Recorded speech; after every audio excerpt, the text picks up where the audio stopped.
Glen Coco? Fall for you, Glen Coco. You go, Glen Coco. Welcome to Watch Mojo, and today we're counting down our picks for the films that surprised us and surpassed our expectations. The Lord of Thunder sends his best. The revolution has begun. Number 50, K-pop Demon Hunters. Despite the musical genre's very passionate fan base, outside of the core demographic of Korean pop fans, this animated film didn't appear to have widespread appeal. As the title would suggest, it's a mashup of that genre with a fantasy story involving battling demonic denizens. We can't hold them. We need grooming. Whoa, mind the face. I needed to steal your fans.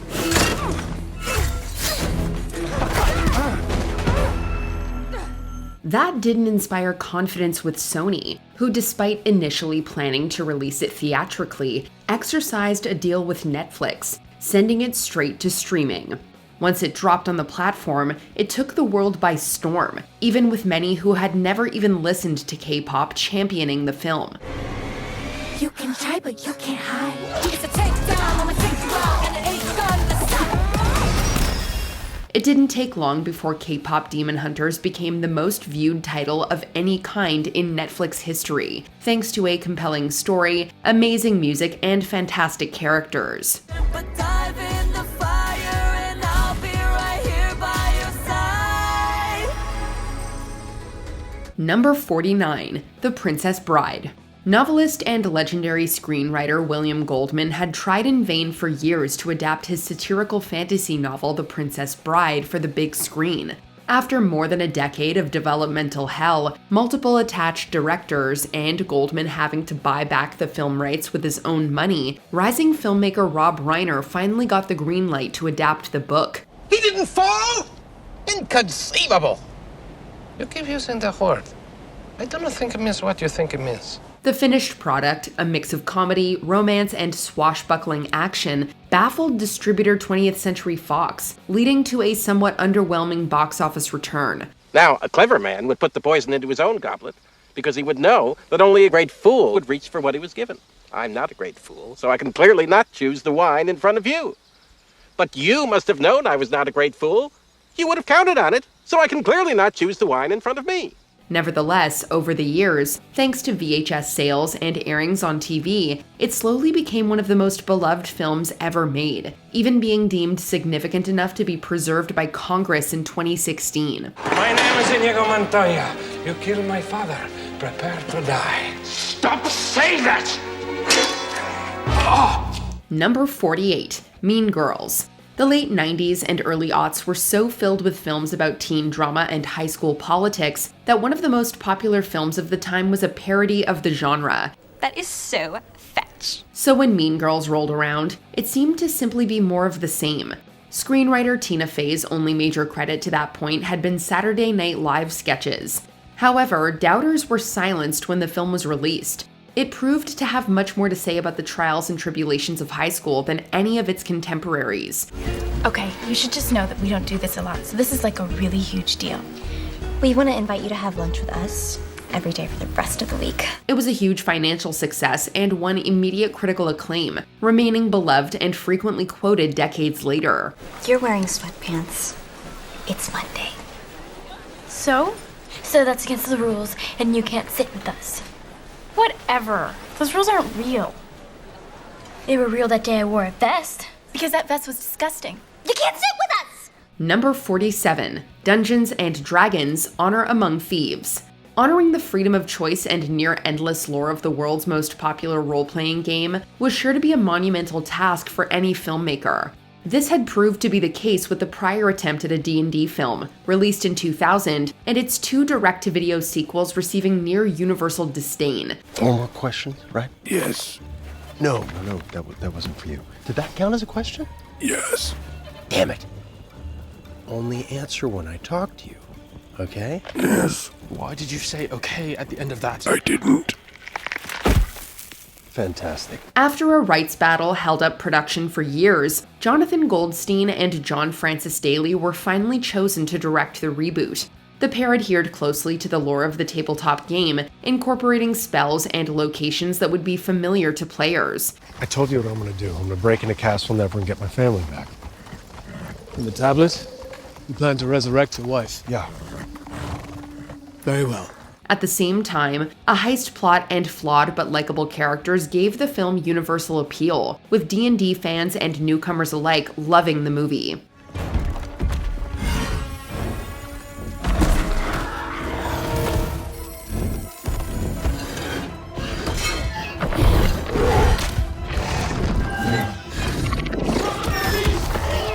Number 46, Kung Fu Panda. Often seen as the competition for fellow computer animation studio Pixar, DreamWorks had a very mixed record in the 2000s. For every acclaimed film they released, like Shrek, they would release a reviled one like Shark Tale. Quiet.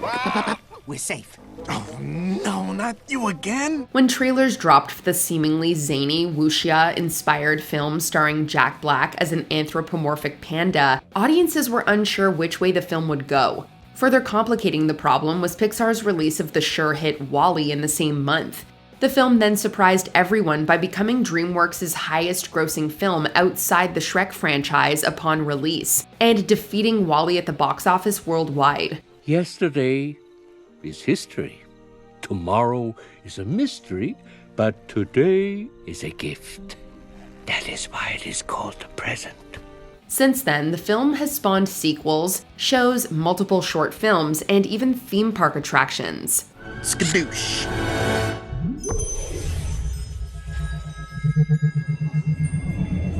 Number 45, Spider-Man: No Way Home. Despite 2 solid outings for Spider-Man's solo films starring Tom Holland, initially things did not appear good for a third entry. Due to a deal deteriorating between Marvel and Sony, it looked like the guiding hand of Kevin Feige and the creatives at Marvel wouldn't be involved in future Spider-Man flicks. You don't know what you're talking about. I've watched you from deep behind Norman's cowardly eyes, struggling to have everything you want. Given Sony's recent track record of making Spider-Man adjacent films without Marvel's involvement, many doubted the film would pass muster. More troubling was that twice Sony had aborted future Spider-Man films, with both Tobey Maguire and Andrew Garfield never getting proper send-offs. We're clearly not very good at this. I know, we suck. I don't know how to work as a team. Me neither. However, due in large part to fan outcry and Holland's efforts, a deal between the studios was struck. The resulting film was spectacular, even providing closure for Maguire and Garfield. I really don't know how to say this. Peter. I want you to know that You know. It's what we do. Yeah, it's what we do. Right, I gotta find Ned and MJ. Thank you. Number 44, Snow White and the Seven Dwarfs. Walt Disney's animation studio had been making popular animated shorts for years, with his popular Silly Symphonies. But the famed animator had desires for something more long-form. Magic mirror on the wall, who is the fairest one of all? After considering various ideas for his first feature film, Disney landed on adapting the Brothers Grimm fairy tale Snow White. However, many, even some on Disney's own animation team, had their doubts that his style could captivate audiences for more than a few minutes. Hi-ho, if home from work we go. Hi-ho, hi-ho, hi-ho, hi-ho. Walt's faith was rewarded as his film was a hit, with kids and adults alike, so much so that upon release, it was the best-selling sound film to that point in history. Snow White would be beloved for generations while establishing animation as a major style of filmmaking. And that he will carry me away to his castle, where we will live happily ever after. Number 43, The Emperor's New Groove.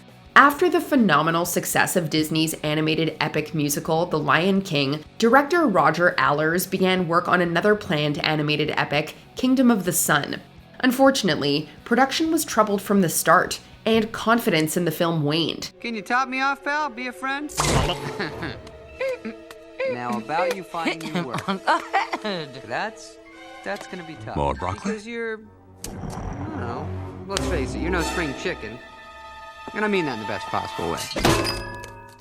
Co-director Mark Dindal was brought in to give it a more comedic tone, with the film on the verge of being shut down. Dindal and Allers created competing pitches on how to move forward, with Dindal winning out and Allers departing the film. Looking for this?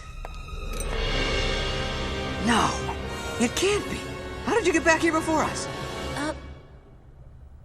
How did we, Kronk? Well, you got me. By all accounts, it doesn't make sense. Oh well. This meant that the film was to be essentially started over, despite being a quarter complete, with a new plot and tone, rushing to a release date.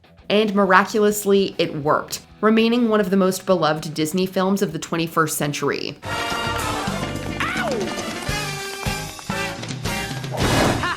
Boom, baby! Number 42, Titanic. Going massively over budget and over production, many in the film industry suspected that James Cameron's film about the infamous naval tragedy would be a disaster in its own right. The mounting costs eventually propelled it to become the most expensive film ever made at the time. I'm the king of the world! With critics predicting a huge box office bomb, 20th Century Fox, which produced the film, sold domestic distribution rights and asked Cameron to cut down the film's colossal 3-hour runtime. However, the director refused. With the extended production and post-production, the release was delayed for months, seemingly further spelling doom. Come, Josephine, my flying machine going up. She goes up, she goes. When it arrived that winter, it became an unprecedented hit, setting the record for the highest-grossing film to date, and earning 11 Oscars, including Best Picture. You're gonna die an old lady, warm in her bed. Not here. Not this night. Not like this, do you understand me? Number 41, Deadpool. Ryan Reynolds initially appeared in arguably the lowest point of the X-Men franchise, X-Men Origins Wolverine, as Deadpool, with the promise of receiving his own spin-off. Wait, is that you? Your striker finally figured out how to shut you up. Despite hiring first-time director Tim Miller, 20th Century Fox had doubts about a Deadpool film being profitable, due to it necessitating an R rating. To kickstart production, Miller created test footage to convince Fox, but the studio was unimpressed. That was until the footage leaked, receiving positive feedback, and the film was finally given the green light. Maximum effort.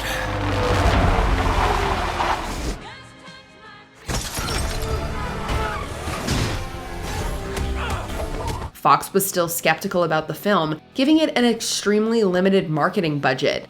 Even so, it became a sensation, staying true to the comics, with many praising Reynolds' performance, becoming both the highest-grossing R-rated and X-Men movie upon release. I'm gonna wait out here, okay?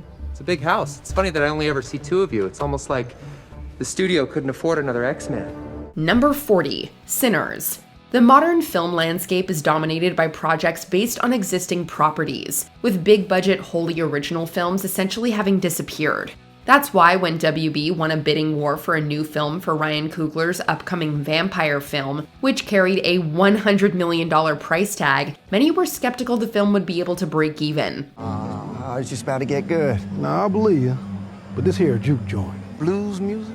We got money and we ready to spend it with y'all. Sounding damn near perfect, and you're saying we ain't welcome. No, I'm saying you get down that road, you get back into town. Conventional wisdom was quickly proven wrong, as Sinners had the best opening weekend for an original film in 6 years. It didn't stop there, as both audiences and critics praised it, becoming one of the year's most successful films.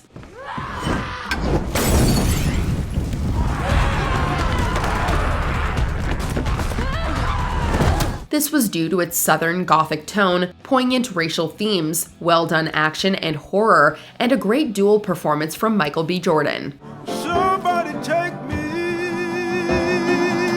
into home tonight. Number 39, Coraline. As Leica released their first film, few knew what to expect out of the studio in an age where stop motion was becoming increasingly less relevant. Heavily promoted as coming from the director of The Nightmare Before Christmas, many wrongly assumed that Coraline had been directed by Tim Burton, rather than Henry Selick. Was it wonderful, dear? Oh, yeah. They swooped down and pulled me right out of my seat. Speaking forcible. Only they weren't old ladies. That was just a disguise. But then I was flying through the air and it was magic. While he was certainly a pioneering and talented director, Selick had much less name recognition amongst average film goers. Nevertheless, the film was a hit upon release, and has only grown in renown, getting a number of re-releases over the years. What are you doing? Ow, that hurts! You may come out when you've learned to be a loving daughter. Thanks to its success, Coraline helped establish Laika as a beloved studio producing unique and interesting films. You know I love you. You have a very funny way of showing it. Number 38, Paddington. A film based on Michael Bond's beloved character Paddington Bear would certainly have a lot of appeal for children if done right, particularly in the United Kingdom. But that a film with such brief source material would be one of the best reviewed films in years and loved by not just kids but adults across the world hardly seemed possible. I feel good. I knew that I would not. Thanks to the heart of the script, along with great direction from Paul King and an incredible voice performance from Ben Whishaw, it did just that. You can trust me. There really was an explorer. And if we can find him, I know he'll give me a home. A proper home, like yours. Now, I've got an idea, but I'm going to need your help. It, along with the arguably even better second film, has been considered by some to be among the best films ever made by critics across the globe. Because although I don't look like anyone else, I really do feel at home. I will never be like other people, but that's all right. Because I'm a bear. A bear called Paddington. Number 37, Sonic the Hedgehog. Video game film adaptations have always been a mixed bag, with game fans often getting absolutely abysmal interpretations of their favorite characters on the big screen. When the first trailer for the Sonic film dropped, revealing a version of the strangely humanoid hedgehog, the internet was disappointed and disgusted. Gotta go fast. With the outcry growing deafening, the film was delayed for several months to provide a less nightmare-inducing version. The final results were surprisingly great. Listening to fan concerns, the redesign closely resembled Sonic's video game counterpart. Ha-ha! Nailed it! In subsequent Sonic films, his friends and allies such as Tails, Knuckles, and Shadow were also introduced with stellar designs. Even Ugly Sonic lived on, appearing in Chippendale Rescue Rangers. Ugly Sonic, that's the spirit. And they'll like me for who I am. Not like last time when the internet got one look at my human teeth and burned the place down. Number 36, the Super Mario Bros. Movie. The first attempt at a theatrical adaptation of Nintendo's flagship franchise, 1993's live-action Super Mario Bros. Was a massive critical and financial disappointment. Barely resembling the source material, the film scared Nintendo away from another Mario adaptation for decades. Come on!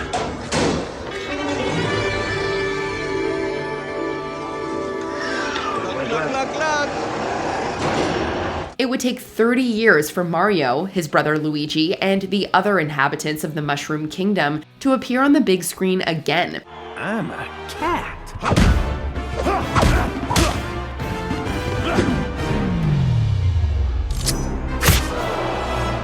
Meow. This time, fans were delighted to see a film that paid tribute to the games they knew and loved. Full of characters, locations, and Easter eggs from the games, the animated feature delighted audiences, redefining what was possible with a video game film. It became the highest-grossing video game film ever made when released, earning over $1 billion. Mario, you were amazing! Thanks, Dad. Number 35, Thor Ragnarok. With the first Thor film from director Kenneth Branagh, Marvel had a moderate hit that fans received in a lukewarm manner. Another! However, he wouldn't return for the sequel, and while Patty Jenkins was hired, she quickly departed the project, replaced by Alan Taylor. The result was, at the time, Marvel Studios' worst received film. When the time came for a third film, there was once again a new person in the director's chair, Taika Waititi, best known for his comedies. Hey! Hey! We know each other! He's a friend from work! Few were expecting Waititi to reinvent the franchise, imbuing it with a new sense of life. While it had much of Waititi's signature humor, with Thor himself, Chris Hemsworth, finally able to show off his improv chops, it also had real heart and thrilling action. Voice activation required. Thor. Access denied. Thor, son of Odin. Access denied. God of Thunder. Access denied. Strongest Avenger. Access denied. Strongest Avenger. Access denied. Number 34, The Matrix. Aspiring filmmakers, the Wachowskis, sold their script for their ambitious sci-fi project The Matrix before ever having directed a film. After the success of their debut film, the small-budget thriller Bound, they were cautiously given the go-ahead to work on their opus. You take the blue pill. The story ends. You wake up in your bed and believe whatever you want to believe. You take the red pill. You stay in Wonderland. And I show you how deep the rabbit hole goes. That is, after a lengthy storyboard was created to calm studio executives' concerns. With philosophical ideas, Hong Kong-style action, and extensive and innovative visual effects, many were unsure what to make of the film, as multiple big-name actors famously passed on now iconic roles.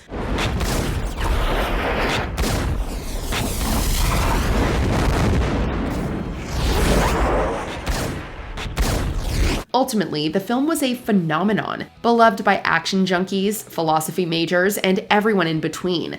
It spawned sequels, spin-offs, video games, and countless imitators, forever changing the film landscape.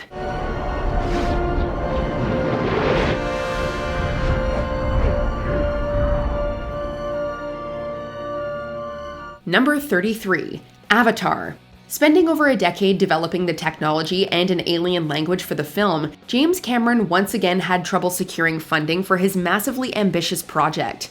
In fact, Fox only agreed to produce after Cameron almost agreed to make the film with Disney. I may not be much of a horse guy, but I was born to do this. Yeah. Thanks to its huge special effects budget, shooting, and delays, the film became one of the most expensive ever produced, and many doubted it would be able to break even.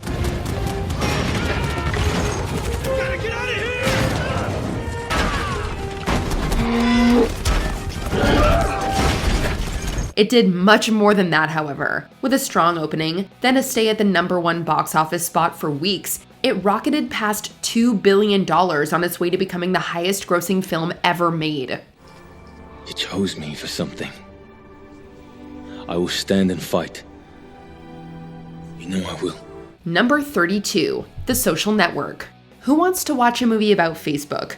Chronicling the early years of the company and some legal proceedings involving its founders hardly seemed like the stuff of blockbuster cinema. Yet the creative pairing of writer Aaron Sorkin and director David Fincher tapped into something universally appealing about greed, friendship, ambition, and betrayal with the film. I'm wondering why, if you needed $1,000 for an internet venture, you didn't ask my clients for it. They had demonstrated an interest to you in that kind of thing. I went to my friend for the money because that's who I wanted to be partners with.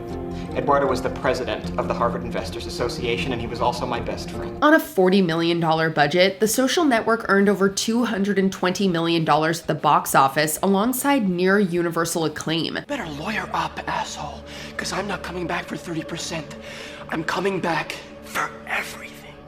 Far from being a flash in the pan, the film remains relevant even as Facebook itself has become less so in the intervening decades, making its way onto multiple best of the decade lists and drawing comparisons to Citizen Kane. He picked up the check, he told Mark they'd talk again soon, and he was gone. But not before he made his biggest contribution to the company. Drop the. Just Facebook. It's clean. Number 31, The Lion King. After earning the first ever Best Picture nomination for an animated film, Disney was keen to repeat their success with another historical romantic epic. The project, Pocahontas caught the eye of most of the studio's top animators and story artists, while less experienced crew were assigned what was deemed the less desirable project, The Lion King. Kid, what's eating you? Nothing. He's at the top of the food chain. The food chain! High-ups at the company saw it as being the smaller project, but that didn't deter the animation team. After studying the way real lions move, they created a sweeping Shakespearean epic with memorable characters and a great Elton John soundtrack.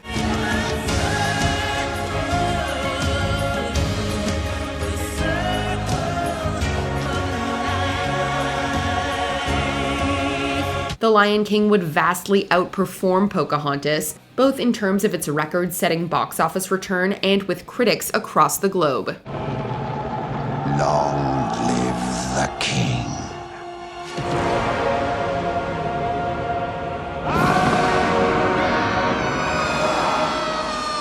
Number 30, Black Panther. The Marvel Cinematic Universe has featured many surprising successes. Black Panther is arguably the most successful of them all. Black-led superhero films had largely been misses with critics and at the box office, at least since Blade. Not that hard, genius! You told me to strike it. You didn't say how hard. Yet Black Panther delivered on all fronts. The film about the struggle for Wakanda's throne features a breathtaking Afro-futuristic setting, a compelling villain, and one of Marvel's best supporting casts. It's about 2 billion people all over the world that looks like us. But their lives are a lot harder. Wakanda has the tools to liberate them all. It also addresses real issues such as colonialism, the African diaspora, and inequality. Not only that, but it became one of the highest-grossing movies of all time and secured the first Best Picture Oscar nomination for a superhero movie.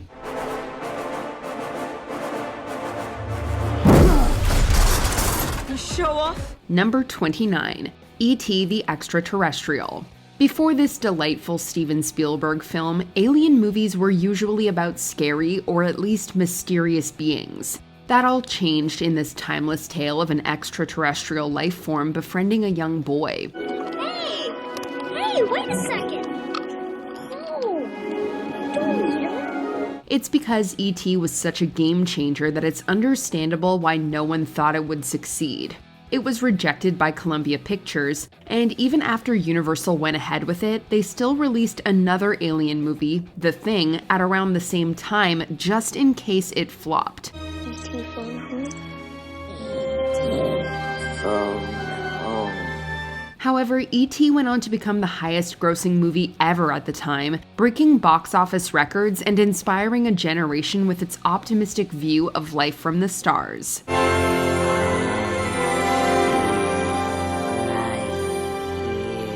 Number 28, RRR. Although films from India have seen some success around the world, few of them have approached this kind of global mega-hit status. Enter RRR. Raju! Akhtar! Imagining the lives of two Indian revolutionaries and turning them into an epic buddy action movie may sound niche in concept, but in reality, it turned out to have universal appeal. The action is gloriously over the top.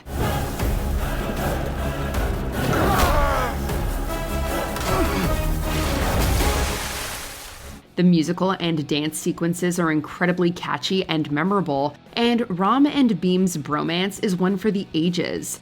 It's little wonder why RRR stuck a chord with so many people.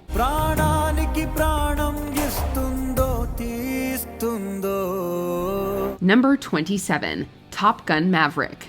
These days, it's all the rage to bring back old properties decades later with older stars. While the success of these films usually ends at the box office, Top Gun Maverick proved a hit with both audiences and critics. Maybe so, sir. But not today. The story of Maverick training new pilots is filled with great stunts, excellent performances, and a healthy dose of nostalgia. The crowd-pleasing spectacle was bound to make money, but it managed to become one of the highest-grossing films at the domestic box office. Talk to me, Dad. Come on, kid, you can do it. Don't think. Just do it. It was also the first in Tom Cruise's long career of blockbusters to pass the $1 billion mark. Top Gun: Maverick took the highway to the danger zone and never once to look for an off-ramp.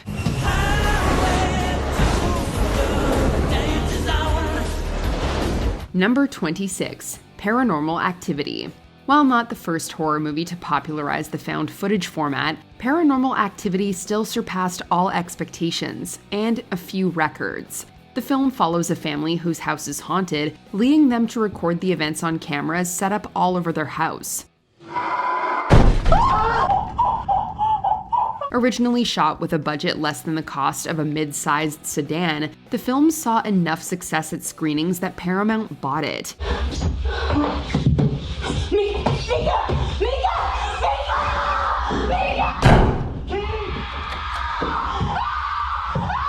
The studio shot a new ending and released it to a wider audience, and even greater profit. So much profit, in fact, that Paranormal Activity is by some metrics considered the most profitable film ever made. Its particular brand of scares also spawned its own franchise. Number 25, Puss in Boots: The Last Wish. Given that it's a sequel to a Shrek spin-off that pretty much no one was asking for, expectations were low going in for this movie. But Puss in Boots: The Last Wish blew us all away. Who is your favorite fearless hero? Who is your favorite fearless hero? The animation is gorgeous and dripping with style. There are multiple incredible villains, and it's heartwarming and laugh-out-loud hilarious. It's all so cute! Cuteness overload! And far from being a movie just for kids, The Last Wish tackles adult themes like panic attacks and the inevitability of death.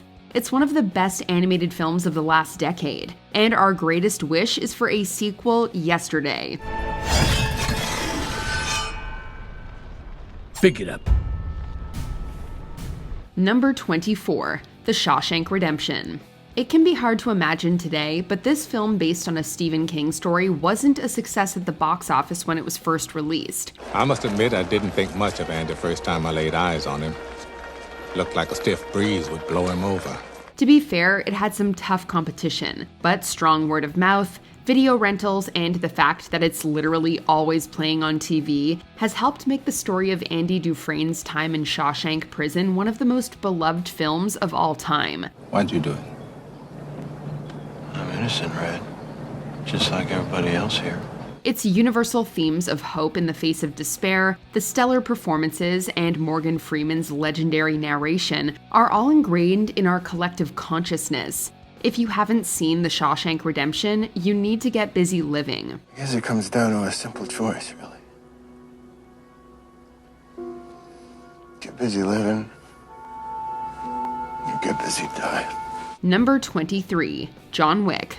At the time of this film's release, star Keanu Reeves had been in a bit of a career slump. Additionally, the directors of John Wick were inexperienced with directing a feature film.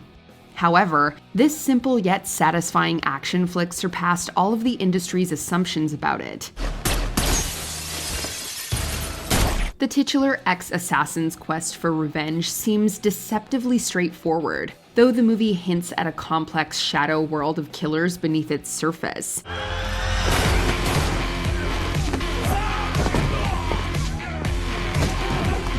Meanwhile, the action perfectly toes the line between stylization and grounded choreography. John Wick not only helped revive Keanu Reeves' career, it also launched an incredibly successful franchise and raised the bar for action movies going forward. You'll find a way back to it. It's time to go home. Number 22, Edge of Tomorrow.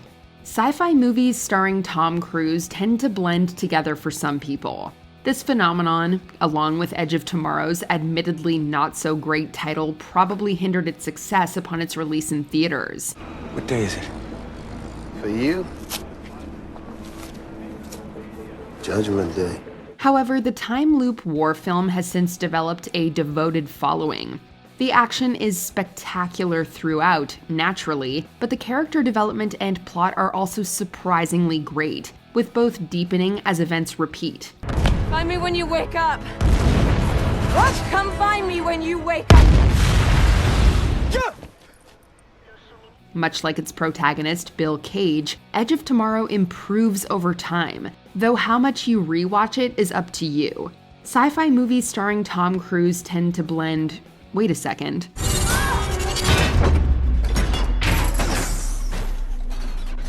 You alright, Cage? I think I broke something. Number 21, Guardians of the Galaxy. We can see how this movie might have been a tough sell to the folks at Marvel. What about my bad side? Farewell, Mr. Quill. A space opera action comedy about characters most Marvel fans have never heard of probably didn't seem like an obvious choice for the MCU. Regardless, it got greenlit, and we're eternally glad it did.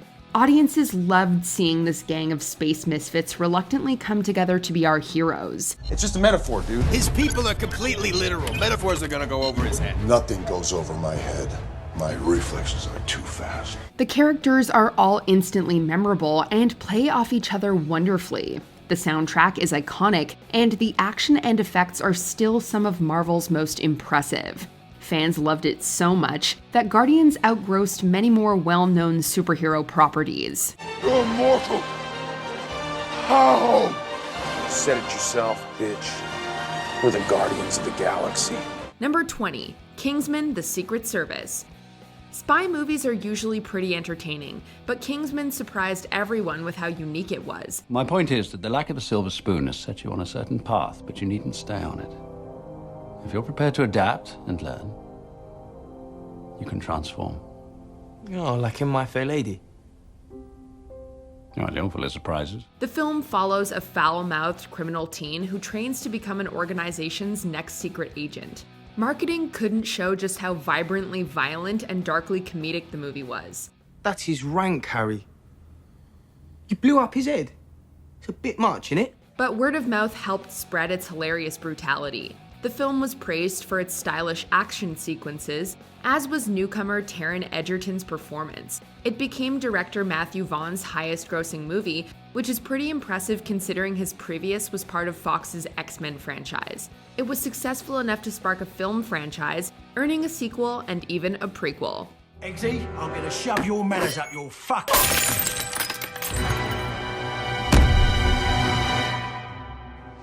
So, are we gonna stand around here all day? Or are we gonna fight?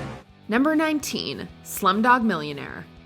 An underdog story through and through, Danny Boyle's masterpiece did far better than anyone could have guessed. I can safely say that tonight is the biggest night of both our lives. The film follows Jamal Malik, a Who Wants to Be a Millionaire contestant accused of cheating, who tells his life story to show how he knows each answer. Are you ready for the final question? For 20 million rupees. No. But maybe it's written, no? It's a feel-good rags-to-riches story that earned $378 million worldwide on a budget of only $15 million. It also won 8 Oscars, including Best Picture. But all of its future success was put into jeopardy when Warner Brothers closed US distributor Warner Independent Pictures just as filming wrapped. Warner Brothers clearly didn't know what it had on its hands as a straight-to-DVD release was considered. Luckily, Fox Searchlight came on to co-distribute, and the rest is history. This is our destiny.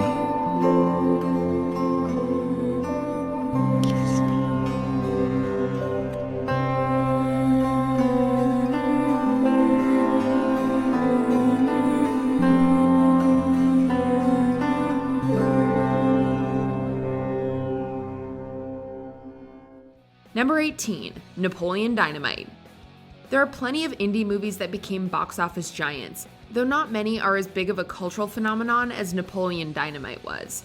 The comedy follows an exceptionally odd teen who attempts to help his friend win the school class presidency. Do you think people will vote for me? Heck yes, I'd vote for you. Like, what are my skills? Well, you have a sweet bike, and you're really good at hooking up with chicks. Featuring an incredibly unique sense of humor, the film was made for a mere $400,000. Only 1,000 of it went to star John Heder. Napoleon, give me some of your tots. No, go find your own. Come on, give me some of your tots. No, I'm freaking starved. I didn't get to eat anything today. However, a successful showing at Sundance led to Fox Searchlight's purchase, which led to a limited theatrical run followed by a wide release and a worldwide pull of $46 million. Heder was able to renegotiate his contract to earn more, and you couldn't go to a department store without seeing Vote for Pedro t-shirts everywhere. Vote for Pedro. Vote for Pedro. Vote for Pedro. Vote for Pedro. Vote for Vote for Pedro. Vote for Pedro. Number 17, Saw. The Saw franchise is one of the most successful of all time, but it has a very humble origin. Hello, Amanda. You don't know me, but I know you. I want to play a game. It began as a low-budget short film so that writers James Wan and Leigh Whannell could receive funding. That funding was only around $1.2 million, and the production only lasted 18 days. That clock. What about it? It's brand new. So? Somebody obviously wanted us to know the time. Directed by Wan and co-starring Whannell, Saw was a monster hit at Sundance and TIFF. In theaters, it pulled $103 million, making it one of the most profitable horror movies of all time. It ushered in a new horror trend that Hollywood would be obsessed with throughout the 2000s, itself receiving several sequels. More importantly, it jump-started Wan and Whannell's careers as modern horror icons. Number 16, Star Trek. Although J.J. Abrams had made a name for himself in TV, this 2009 reboot of the beloved sci-fi series was only his second feature directorial effort after Mission Impossible 3. Well, if you're half the man your father was, Jim, Starfleet could use you.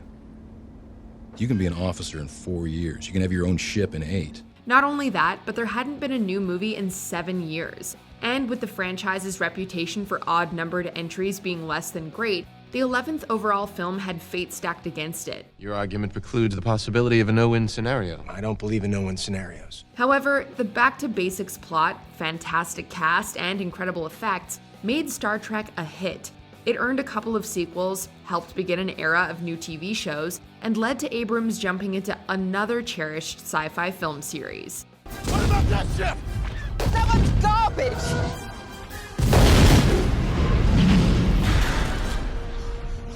The garbage will do!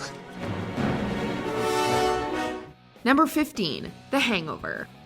You'd have been forgiven for writing this one off as just another raunchy comedy from the director of Old School. And while it featured plenty of risque jokes, it was also much more clever than anyone could have guessed. It's not gambling when you know you're gonna win.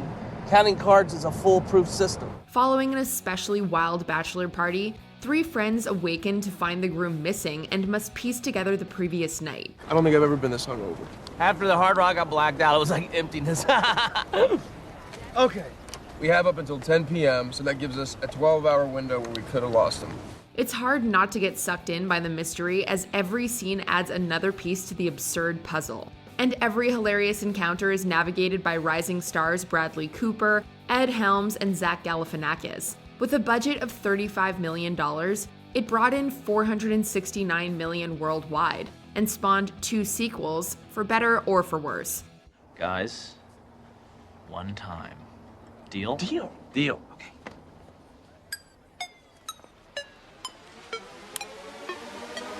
Oh dear Lord, that's classic! Number 14, Casino Royale. There were plenty of good reasons to not be excited about a new Bond in the mid-2000s. Vodka martini. Shaken or stirred? Do I look like I give a damn? A big part of the fandom insisted that Daniel Craig wouldn't work simply because he's blonde, which sounds ridiculous in retrospect. A more understandable reason was that the franchise's formula had gotten stale, especially in 2002's schlocky, CGI-heavy Die Another Day. Casino Royale took the character back to his roots, literally by showing him earn his 00 license. I knew it was too early to promote you. Well, I understand 00s have a very short life expectancy, so your mistake will be short-lived.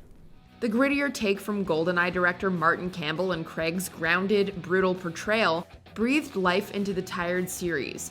Thrilling stunts and a fantastic villain also helped make it a franchise high. The name's Bond. James Bond. Number 13, Get Out. It's not unheard of for a comedic actor to transition to something serious, but Jordan Peele's move to horror, behind the camera no less, surprised everyone. Get out. Sorry, man. Okay.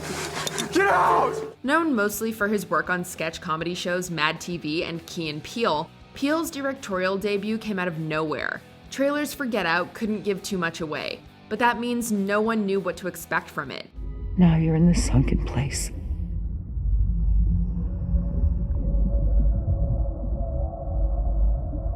It ended up being an incredibly clever and chilling tale about institutional racism, as well as one of the most important horror films in recent memory.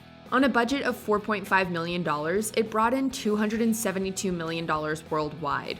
It also earned 4 Oscar nominations, with 1 win to Peele's screenplay, which is incredibly rare for the genre. Oh, no. No. No. No, no, no, no, no, no, no, no, no, no, no, no. I do something. That's not my experience. Not at all. Number 12, The Lego Movie. At first glance, or maybe even the second and third, the Lego Movie seemed like a cash grab feature meant only to sell more of the iconic bricks to kids. What do? I don't have my instructions.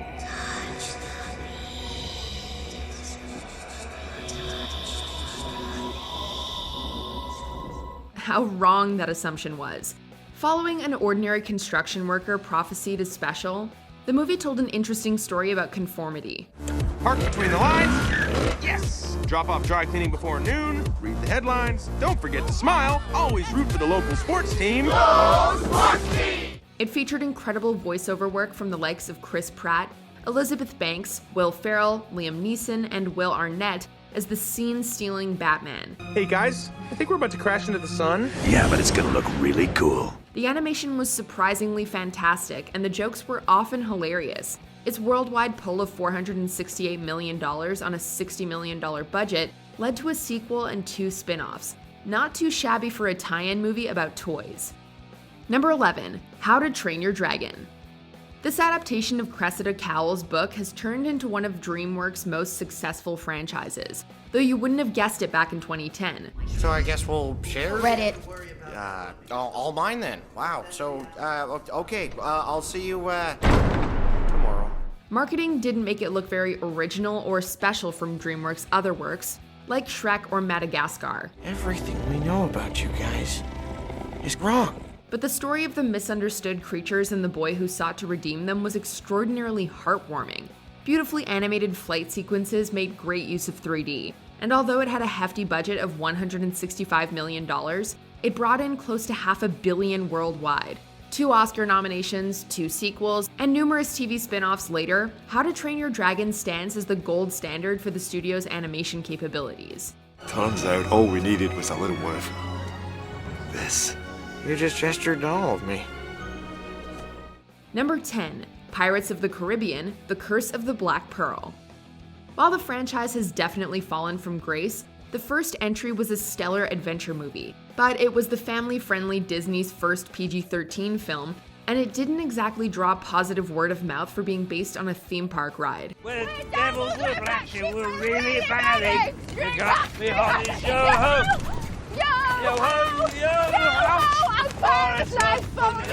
However, the PG-13 rating ended up being entirely necessary. The explosive action and spooky effects for the Black Pearl's cursed crew made it thrilling and captivating. It also earned Johnny Depp his first Oscar nomination and led to him, as well as pirates in general, finding massive mainstream success. That's got to be the best pirate I've ever seen. So it would seem. On a budget of $140 million, it brought in over $650 million worldwide. Now, bring me that horizon. Number 9, Batman Begins. Christopher Nolan is one of the biggest directors working today, but at the time he signed on to Batman Begins, he was yet unproven with big budget productions. Not only that, but the Caped Crusader's reputation had taken a hit thanks to 1997's overly cheesy Batman and Robin. You get the ice, I'll get the ice man. And many fans were probably fine leaving him on the page or in animation. Well, a guy dresses up like a bat. clearly has issues. Nolan's more realistic interpretation turned out to be just what the character needed. Darker visuals and more insight into Bruce's training gave a better understanding of the hero who strikes fear into the thugs of Gotham. If you make yourself more than just a man, if you devote yourself to an ideal, and if they can't stop you, then you become something else entirely. Which is legend. And it gave us what many consider one of the best trilogies of all time. I never said thank you.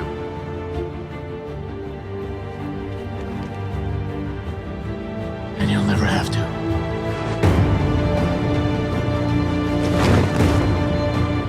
Number 8, Rise of the Planet of the Apes. Rebooting a beloved sci-fi film series is always hard. Hey, some things aren't meant to be changed. You need to accept that. But it's especially difficult to garner excitement when the previous reboot is as maligned as Tim Burton's 2001 film was. Add on the fact that this movie was swapping out practical effects for CGI, and it left some moviegoers scratching their heads. I swear, you know everything about the human brain except the way it works. However, said CGI effects were astonishing, earning several prestigious awards and an Oscar nomination. Andy Serkis's layered mocap performance as Caesar was heart-wrenching, carrying the fascinating origin of the hyper-intelligent apes.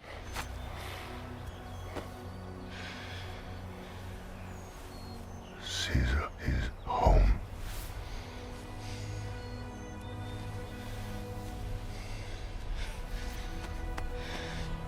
As a result, Rise became the highest-grossing film in the series at $481 million worldwide. That is, until the sequel was released in 2014. Number 7, 21 Jump Street. When Hollywood adapts a TV show into a feature film, it usually doesn't go well. Fortunately for you two, we're reviving a canceled undercover police program from the 80s and revamping it for modern times. You see, the guys in charge of this stuff lack creativity and are completely out of ideas. However, turning the Johnny Depp-led cop show into an action comedy with Jonah Hill and Channing Tatum was a genius idea. The film follows two younger-looking cops going undercover as high schoolers to stop the spread of a new drug. Infiltrate the dealers, find the supply. We get to be brothers? Infiltrate the dealers, find the supply. What if we find the supplier first? We don't have to worry about the dealer. God damn. Infiltrate the dealers, find the supply. The comedic chemistry between Hill and Tatum resulted in one of the best buddy cop movies in some time. Not only did it pull in $201 million on a $42 million budget, but its sequel was even more successful. This could have easily been a serious slog of a movie given its source material, but it was a delightful and hilarious surprise. Now, if only we could get that third movie. We're like in the end of Die Hard right now, but it's our actual life. It's crazy. Number 1 or 2? 3. Sam Jackson style. Yeah. Number 6, District 9. From a failed adaptation of the video game Halo rose this groundbreaking sci-fi film from producer Peter Jackson and director Neil Blomkamp. Although its original incarnation was a failure and the filmmakers were forced to recycle props and set pieces, the film soared past any expectations. Well, the truth is, nobody really knew what this place was. There's a lot of secrets in District 9. The film's grimy set design fits splendidly with the documentary aesthetic and story of xenophobia. That's not to mention its terrific visual effects, which earned it one of 4 Oscar nominations. Worldwide, District 9 earned 7 times its $30 million budget. Hello? Hello, little guy. Give me you. Yes, a sweetie for you. Okay, there you go. Eat your sweetie. He's gonna eat this sweetie. Works like a charm every time. That's insanely impressive considering it mostly relied on viral marketing and stylistic humans-only ads. They must just go. I don't know where they go. And they must just go here. If they were from another country, we might understand, but they're not even from this planet yet. Number 5, Spider-Man Into the Spider-Verse. It's no secret that Sony's handling of Spider-Man has let down fans on several occasions. You know, with great ability comes great accountability. That's not even how the saying goes, Man, Dad. I do like his cereal, though. I mean, I'll give him that. With low reviews for Venom released a few months prior, the fact that this was animated instead of live action, and that it was anything but a traditional Spider-Man story were all signals to not get our hopes up. When do I know I'm Spider-Man? You won't. That's all it is, Miles. A leap of faith. However, Spider-Verse blew all expectations out of the water. The revolutionary animation was unlike anything we'd ever seen, and made it feel like we were watching a comic book. Miles Morales' journey to discover that anyone can wear the mask was at times heartwarming and at others downright tragic. Miles, the hardest thing about this job is you can't always save everybody. Like if it was my fault, you wouldn't understand. Miles, we're probably the only ones who do understand. It surprisingly beat Disney and Pixar for the Best Animated Feature Oscar. Number 4, Iron Man. Despite the MCU now being the biggest film franchise in existence, it began on the backs of an actor and character who weren't exactly popular. It is one thing to question the official story and another thing entirely to make wild accusations or insinuate that I'm a superhero. I never said you were a superhero. Didn't? Iron Man was far from a Marvel A-lister at the time, and Robert Downey Jr.'s career was only beginning to reform after drug arrests in the early 2000s. With Marvel movies dropping in quality in the mid-2000s with the likes of Fantastic Four and Spider-Man 3, the newly formed Marvel Studios needed to reassure moviegoers. Although picking the director of Elf was a strange choice, Jon Favreau proved himself a capable action filmmaker. Iron Man earned $585 million worldwide on a $140 million budget. Worst things have happened. I think we're going to be fine. Color me up. More importantly, it ushered in a new and exciting era of superhero films. Mr. Stark, you become part of a bigger universe. You just don't know it yet. Who the hell are you? Nick Fury, director of S.H.I.E.L.D. Oh. I'm here to talk to you about the Avenger Initiative. Number 3, Rocky.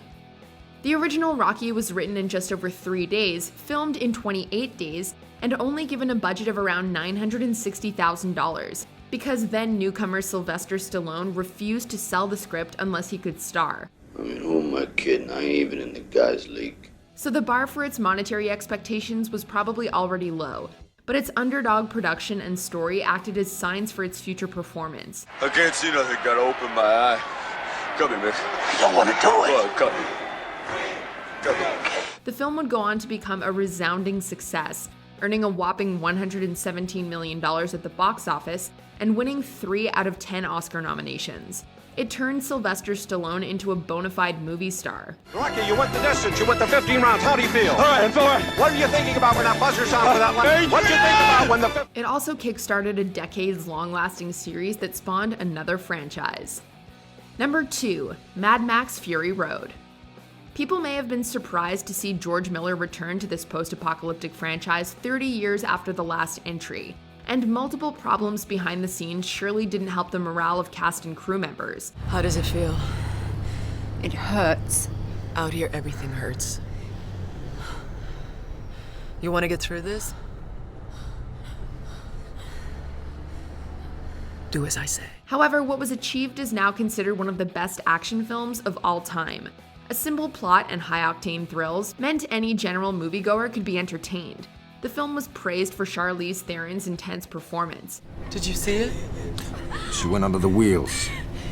Did you see it? She went under the wheels. We keep moving. No! We keep moving! And the use of practical effects and real modified death cars bolstered the film's extreme chase sequences. While it didn't necessarily wow at the box office, it did win 6 Oscars out of 10 nominations, an unheard of feat for action movies.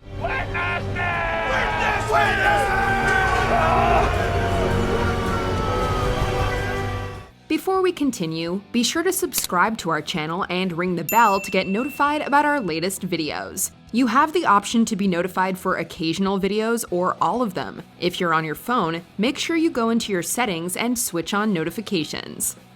Number 1, Star Wars Episode 4: A New Hope. It might be strange to think about now, but Star Wars did not have a strong start. George Lucas and 20th Century Fox were initially convinced it wouldn't perform well among other blockbusters that summer. I got a bad feeling about this. Apparently, many theater chains held the same belief, as the film only received a limited release in around 40 theaters. But swarms of crowds wanting to see the movie led to a much wider release, pulling in $503 million on an $11 million budget. Look, I ain't in this for your revolution, and I'm not in it for you, Princess. I expect to be well paid. I'm in it for the money. You needn't worry about your reward. If money is all that you love, then that's what you'll receive. Star Wars earned 7 Oscars, and its cast were made superstars overnight. The little movie that could built an empire of sequels, TV shows, video games, and of course, toys. Great shot, kid! That was 1 in a million! Remember, the Force will be with you, always. Which film exceeded your preconceived notions? Let us know in the comments.